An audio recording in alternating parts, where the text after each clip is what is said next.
nous avions dit que la Bible était parcourue par un grand thème qui est celui de l'adoration et de la prière sous toutes ses formes. Quand je dis prière, je n'exclus pas les actions de grâce, n'est-ce pas, sous toutes ses formes. Nous les verrons d'ailleurs dans le détail, ces formes.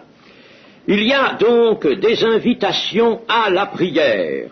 Nous ne pourrons pas les relever toutes, bien sûr, mais quelques-unes simplement, et nous irons tout de suite au livre des psaumes.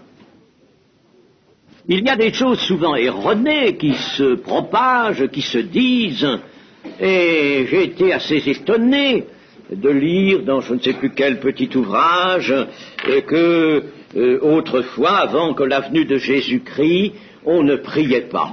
Alors là, les bras m'en sont tombés. Un auteur chrétien qui peut nous dire une pareille sottise.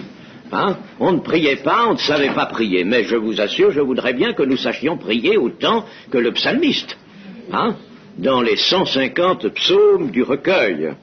Eh bien, nous avons d'abord le psaume 5, verset 2. Psaume 5, verset 2. Prête l'oreille à mes paroles, ô Éternel, écoute mes gémissements, sois attentif à mes cris, mon roi et mon Dieu, c'est à toi que j'adresse ma prière. Oh, c'est très beau ça, c'est magnifique, on sent l'élan d'une âme vers Dieu. Au psaume 6 et verset 10, l'Éternel exauce mes supplications, l'Éternel accueille ma prière. Tous mes ennemis sont confondus, mais enfin retenons cela, l'Éternel exauce mes supplications, il accueille ma prière. Au psaume de 17, verset 1. Éternel, écoute la droiture, sois attentif à mes cris, prête l'oreille à ma prière, faite avec des lèvres sans tromperie. Vous savez, déjà, on parcourrait, n'est-ce pas, tous les psaumes comme ça et tout ce qui a trait comme ceci vraiment à la prière, on aurait déjà une information très, très importante et presque complète sur tous les aspects de la prière. Écoute la droiture, c'est-à-dire que là, le psalmiste est conscient que Dieu ne peut écouter qu'un homme qui est droit, un homme qui est, disons, déformé, tordu, qui est tordu, il y a un mot hébreu qui signifie cela, exactement, tordu. Eh bien, l'Éternel ne peut pas l'écouter. Alors, nous avons aussi le mot de cri, à mes cris. Nous en ferons justice de cette expression qui revient souvent dans l'Ancien Testament, et même dans le Nouveau, un peu. Crier à l'Éternel. Nous verrons pourquoi cela. Et puis, après le psaume 39, verset 13, psaume 39, verset 13, écoute ma prière, Éternel, et prête l'oreille à mes cris, ne sois pas insensible à mes larmes, car je suis un étranger chez toi, un habitant comme tous mes pères. Détourne de moi le regard et laisse-moi respirer avant que je m'en aille et que je ne sois plus. 42.9. Le jour, l'Éternel m'accordait sa grâce. La nuit, je chantais ses louanges. J'adressais une prière au Dieu de ma vie. Je dis à Dieu, mon rocher, pourquoi m'oublies-tu? Pourquoi dois-je marcher dans la tristesse, sous l'oppression de l'ennemi? Nous verrons aussi pourquoi, à certains moments, il semble que Dieu n'entende pas, ou tout au moins ne veuille pas répondre. Cela, nous le verrons. Mais c'est très beau, le jour, l'Éternel m'accordait sa grâce, il n'était tout de même pas sans grâce de l'Éternel, n'est-ce pas? Et la nuit, je chantais ses louanges, j'adressais une prière au Dieu de ma vie. Vous savez que le soir et la nuit sont des moments de la journée de 24 heures, du jour de 24 heures, particulièrement favorables à la prière. Ça ne veut pas dire qu'on ne peut pas prier le jour, n'est-ce pas? Ce sont des moments particulièrement favorables. Quelqu'un a dit, et ce n'est pas sans justesse, que les heures du soir qu'on appelle plus particulièrement les veilles. Les veilles. Eh bien, les heures du soir, de la fin de la journée, sont le dimanche de la journée. La partie consacrée à Dieu, le dimanche de la journée. Alors c'est pourquoi, enfin c'est une des raisons que j'ai, notamment une des raisons, mais il y en a beaucoup, d'autres, de ne pas regarder, de ne pas avoir de télévision. Enfin je vous dis ça pour moi, n'est-ce pas? Ensuite, nous avons 63. Le psaume 63, verset 3. Ainsi je te contemple dans le sanctuaire pour voir ta puissance et ta gloire. Ça c'est merveilleux et c'est un des traits de la prière. La prière, pas seulement des paroles que l'on envoie comme ça dans l'air, n'est-ce pas, en y mettant, je veux bien sûr, son cœur pour que ça monte plus haut que la terre et que ça atteigne le trône de Dieu, mais il y a dans la prière toujours on pourrait dire un climat spirituel d'adoration, c'est-à-dire que dans le cœur il y a toujours des dispositions d'adoration pour la prière, même la prière de demande dont nous allons parler. Et ça, c'est très beau. Ainsi je te contemple dans le sanctuaire pour voir ta puissance et ta gloire. Voyez que le psalmiste, c'est-à-dire l'homme de l'Ancien Testament, l'homme pieux de l'Ancien Testament, savait très bien ce qu'était en somme le tissu spirituel pour l'homme. Il savait très bien qu'on pouvait parler de contempler, de voir quelque chose que les yeux ne voient pas. Ah, voyez-vous, il savait que la contemplation était une vue. C'est merveilleux, mais nous avons énormément à apprendre de l'Ancien Testament, chers amis, énormément. On pourrait presque dire, je l'ai dit quelquefois ici, qu'il est à regretter que nous n'ayons pas été des Juifs.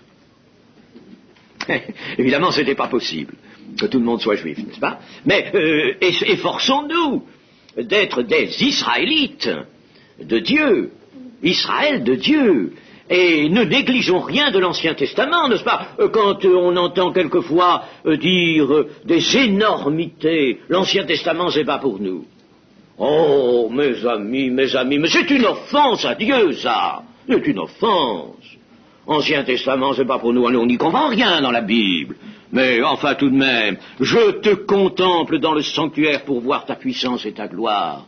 Je voudrais bien que tous les enfants de Dieu puissent le dire avec vérité, je te contemple.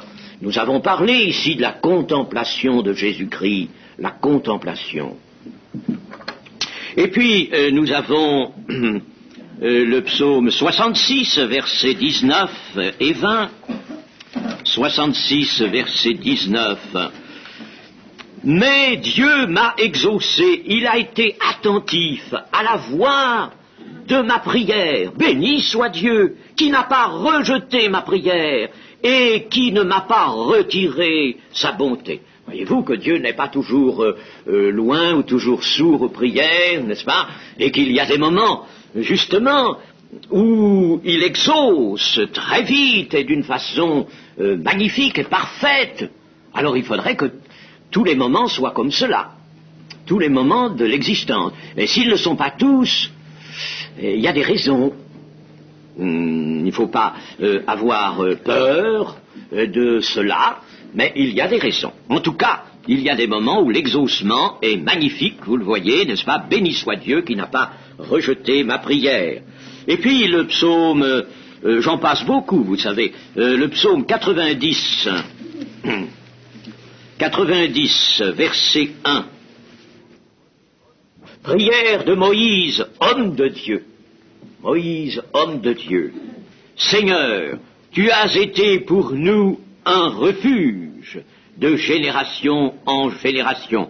Avant que les montagnes fussent nées, que tu eusses créé la terre et le monde, d'éternité en éternité, tu es Dieu.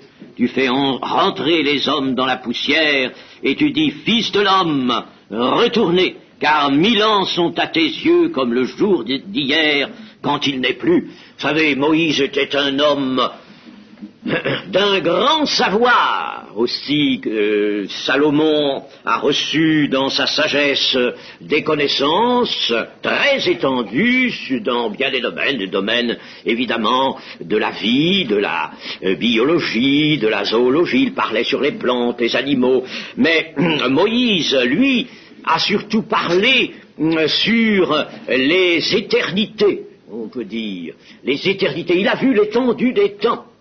Il a vu l'étendue des temps. Il a aperçu dans le lointain le Seigneur Jésus. Et dans ce qui est en arrière, le Seigneur lui a donné de découvrir la création, car pauvres et misérables sont les théologiens qui discutent sur la création. C'est abominable, absolument abominable que leur discussion et leur raisonnement d'hommes incrédules sur la création et sur les découpes qu'ils opèrent dans les récits de la création. Mais Moïse a eu la vision, il a écrit sur une vision, il n'a pas écrit sur des documents épars qu'il aurait découverts, il a écrit sur une vision. Dieu lui a donné sur l'étendue des temps en arrière une vue, il a vu cela avant que les montagnes fussent nées et que tu eusses créé la terre et le monde, d'éternité en éternité tu es Dieu, ça il le sait, il l'a vu. Tu fais rentrer les hommes dans la poussière et tu dis, fils de l'homme, retournez, car 1000 ans sont à tes yeux comme le jour d'hier, quand il n'est plus. Il n'avait pas besoin d'avoir fait, lui, de hautes études de mathématiques pour savoir cela, et il pouvait le professer. Vous voyez comme la prière est susceptible d'une envolée au-delà du cadre étroit de notre existence sur la terre, une envolée au-dessus des temps, au-dessus des circonstances présentes. 119, 58, alors le psaume 119, qui est un psaume, vous le savez, alphabétique, on l'appelle alphabétique parce que il est établi au moyen de l'alphabet hébreu, 22 lettres et 8 vers ou 8 versets pour ces 22 lettres, ce qui fait 176 versets. Et chaque groupe des 8 versets, dans chaque groupe, les 8 versets commencent par la lettre de l'alphabet qui correspond au groupe. Alors, 119, 58. Je t'implore de tout mon cœur, aie pitié de moi, selon ta promesse. Je réfléchis à mes voies et je dirige mes pieds vers tes préceptes. Je me hâte, je ne diffère point d'observer tes commandements. C'est merveilleux ce langage tenu, n'est-ce pas, à Dieu. Je t'implore de tout mon cœur, aie pitié de moi, selon ta promesse. Le psaume 102, que j'ai oublié, verset 18. Oui, l'Éternel rebâtira Sion, il se montrera dans sa gloire, il est attentif à la prière du misérable, il ne dédaigne pas sa prière.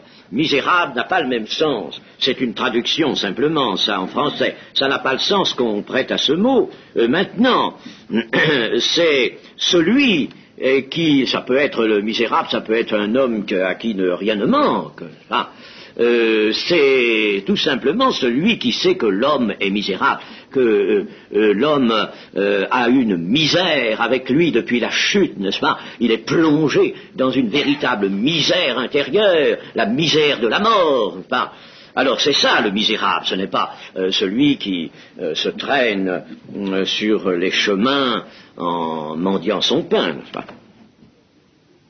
Il est attentif à la prière du misérable, parce que la prière de l'homme hautain, évidemment, Dieu ne l'écoute pas. Et puis, nous avons Ésaïe 59, Ésaïe 59, verset 15, peut-être l'ai-je déjà cité cela.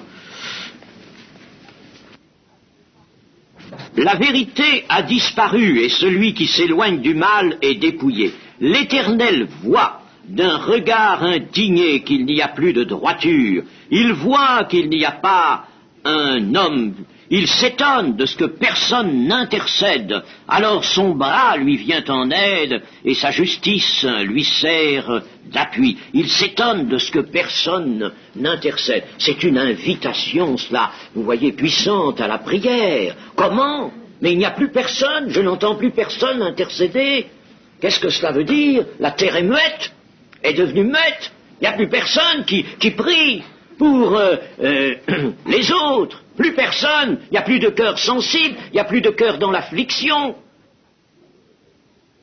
L'invocation, dont il est souvent fait mention dans le livre des psaumes et ailleurs, l'invocation du nom de l'Éternel tient aussi une grande place dans la piété israélite et doit tenir une place dans la nôtre.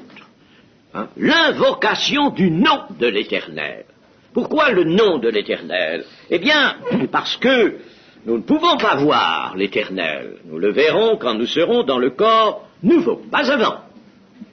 Pas même comme les esprits parvenus à la perfection qui attendent la résurrection, n'est-ce pas? Ils ne voient pas encore Dieu. Il n'est pas dit qu'ils voient Dieu. Ils voient Christ, ils sont avec Christ, mais ils ne voient pas le Père. Et ils ne verront le Père qu'aux noces de l'agneau. C'est là la grande confession de Jésus, de ses frères, de ses rachetés, de ses disciples, aux noces de l'agneau. Les noces de l'agneau, c'est cela. C'est la grande et première entrevue avec le Dieu très haut. Car le Dieu vivant ne peut admettre en sa présence que l'homme qui, à travers la rédemption, a retrouvé le plan créateur, c'est-à-dire esprit, âme et corps. Corps nouveau. Alors, tout est purifié, tout est saint, tout est magnifique, tout est prêt pour l'éternité, et alors, n'est-ce pas, ils verront Dieu, ils le verront face à face. Et Christ, n'est-ce pas, présentera toute son épouse, elle est appelée, l'ensemble, la communauté est appelée l'épouse de l'agneau. L'épouse de l'agneau sera là, présentée à Dieu le Père. Quel festin! Moi, je garde l'idée d'un festin. Il n'y a pas autre chose. Pas la peine de philosopher, n'est-ce pas, et de faire ou de la théologie ou de la métaphysique, la théologie fiction, n'est-ce pas? Il faut simplement garder les images qui nous sont données, puis nous ne savons pas jusqu'à quel point elles sont images ou n'approchent pas même, n'est-ce pas, la réalité par bien des côtés, vous voyez? Alors, non, ceux qui discutent et qui veulent spiritualiser, n'est-ce pas, dans les livres ou autrement, n'écoutez pas ça, gardez les images, disons les images, je crois que le mot est trop faible. Mais gardons les moyens, si vous voulez, d'expression de la Bible. Et parlons de ces moyens-là, avec ces moyens-là. Là, nous sommes sûrs d'être dans la vérité. Et puis, pour nos esprits, ces moyens d'expression nous ont été donnés pour nous, pour notre cœur, pour notre esprit d'homme, n'est-ce pas? Eh bien, notre esprit d'homme se satisfait de ces moyens-là. Il faut, par conséquent, les respecter et les garder intégralement. Alors, moi, je vois l'idée d'un grand festin. Nous gardons l'idée d'un festin parce que Jésus-Christ nous a donné cela. Il nous a dit, plusieurs seront à table, il en viendra du nord, du midi, de l'est, de l'ouest, ils seront à table avec Abraham, Isaac et Jacob. Seront à table, et nous aussi, nous voulons être à table, n'est-ce pas? Et nous avons reçu déjà un petit carton d'invitation. Alors, invoquer donc le nom de l'Éternel. Invoquer, c'est... qu'est-ce que c'est qu'invoquer le nom de l'Éternel? Eh bien, invoquer le nom de l'Éternel, c'est d'abord adorer. Adorer. Il n'y a pas d'invocation sans adoration.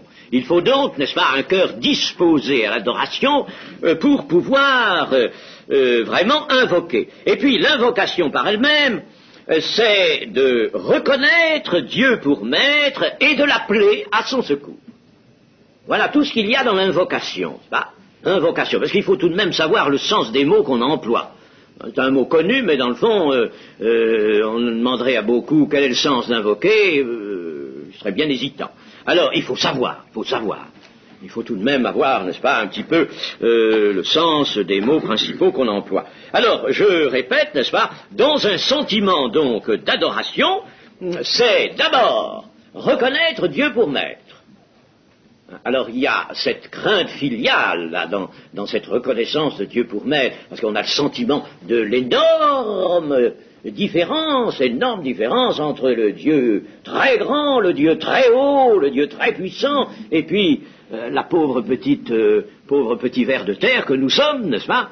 Il y a une grande différence. Et cela, on le faisait beaucoup. Et cette invocation, principalement, se faisait devant l'arche qui était dans le tabernacle, ça, et l'arche signifie la présence de Dieu au milieu du peuple. Alors, devant l'arche était invoqué le nom de l'Éternel. Voyons par exemple un Chronique, chapitre 13 et verset 6. Et David, avec tout Israël, monta à Baala, à Kirjat-Jéarim, qui est à Juda, pour faire monter de là l'arche de Dieu, devant laquelle est invoqué le nom de l'Éternel qui réside entre les chérubins. Il y avait, vous savez, le propitiatoire, n'est-ce pas, sur ce coffret qui s'appelait l'arche, et dans lequel étaient les tables de la loi, et alors il y avait là les deux chérubins qui se rejoignaient par le bout de leurs ailes, et c'est de là que, d'entre les chérubins, que provenait la voix qui s'adressait à Moïse. Alors là était invoqué le nom de l'Éternel. Chapitre 18, verset 8, toujours dans 1 Chronique, 18, verset 8. C'est 16, verset 8, c'est pas 18, c'est 16.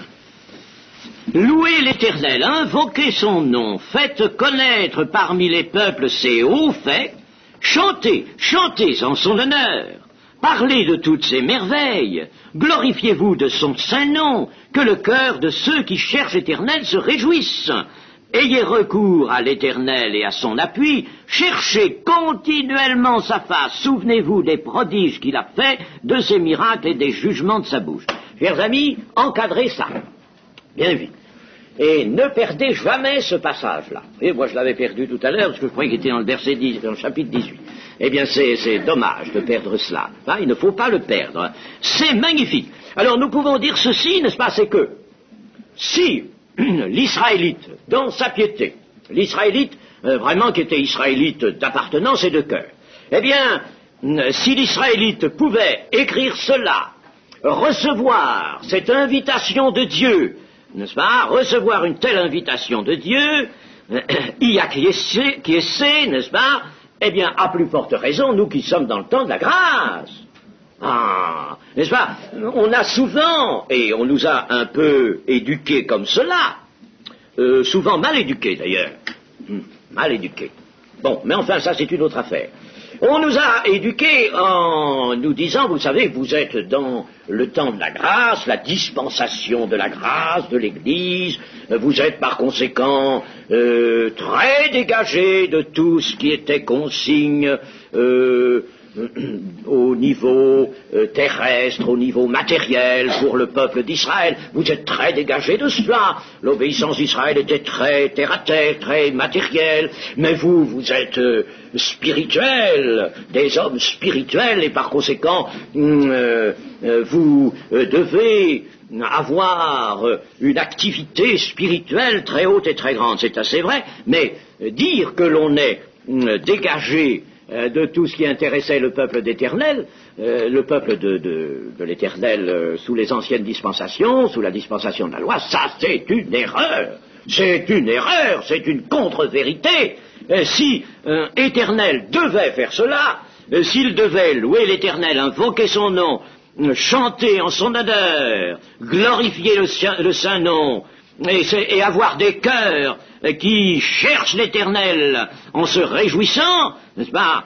chercher continuellement sa face, à plus forte raison, nous qui sommes dans le temps de la grâce, à plus forte raison. Alors ça, nous pouvons directement le prendre du temps de la loi, n'est-ce pas? Nous pouvons le prendre. Ça, c'est pas lié par le temps de la loi et par les circonstances de la loi de Moïse, n'est-ce pas?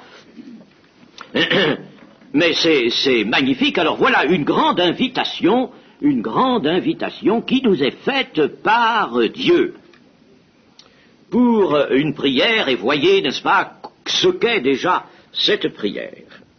Et puis dans 2 Chroniques 7,14, nous arrivons là, alors, à l'apparition de Dieu à Salomon, 7,14.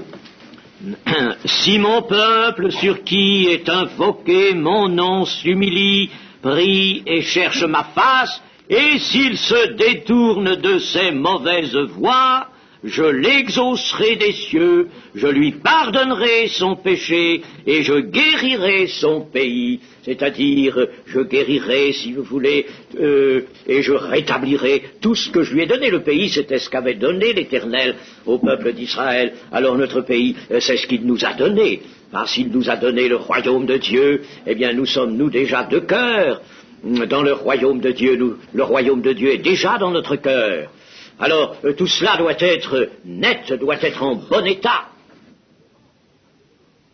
Il y avait une différence marquée entre Israël et les autres nations. Et cette différence est le psaume 79 qui l'indique, surtout le psaume 79, verset 6. Répands ta fureur sur les nations qui ne te connaissent pas et sur les royaumes qui n'invoquent pas ton nom.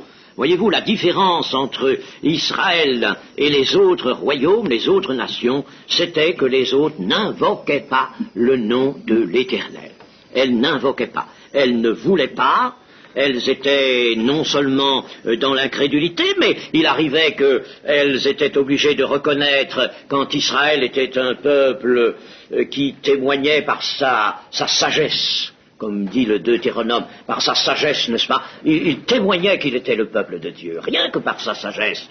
On dira que ce peuple est sage, ce peuple est sage. Alors, les autres nations, n'est-ce pas, reconnaissaient que le Dieu d'Israël était le Dieu véritable, était l'Éternel, l'Éternel qui enrichit, qui bénit. Eh bien, cependant, elles n'invoquaient pas le nom de l'Éternel. Elles ne venaient pas à cette invocation. Vous voyez, n'est-ce pas, que c'est bien une grâce de Dieu si nous invoquons l'Éternel, parce que notre nature y est réfractaire. Elle y est réfractaire. Et c'est une grâce de l'Éternel si nous pouvons invoquer le nom de l'Éternel, et nous l'invoquons, nous, en nous servant du nom de Jésus. L'Écriture nous montre aussi que aimer l'Éternel, c'est pas une chose qu'on doit dire simplement en protestation verbale. Ah, Seigneur, comme je t'aime. C'est très beau de dire ça, n'est-ce pas? Très très beau.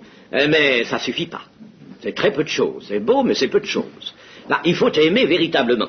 Et dans le peuple d'Israël, la révélation qui lui avait été donnée, n'est-ce pas, était très précise à ce sujet. C'est là, d'ailleurs, que nous devons aller chercher, figurez-vous, surtout, ce en quoi consiste aimer. Nous avons peu de choses dans le Nouveau Testament. La première épître de Jean nous dira que aimer l'Éternel, n'est-ce pas, consiste à observer ses commandements.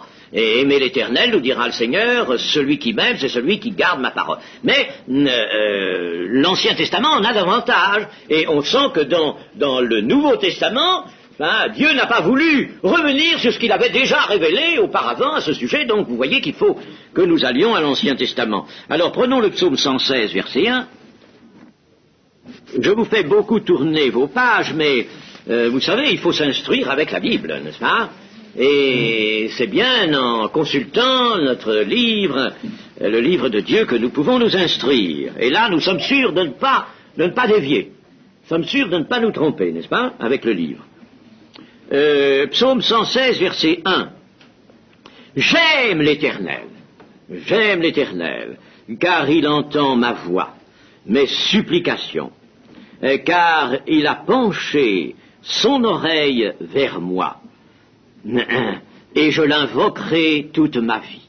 les liens de la mort m'avaient environné, et les angoisses du sépulcre m'avaient saisi, j'étais en proie à la détresse et à la douleur, mais j'invoquai le nom de l'Éternel. Ô Éternel, sauve mon âme. L'Éternel est miséricordieux et juste, notre Dieu est plein de compassion, l'Éternel garde les simples.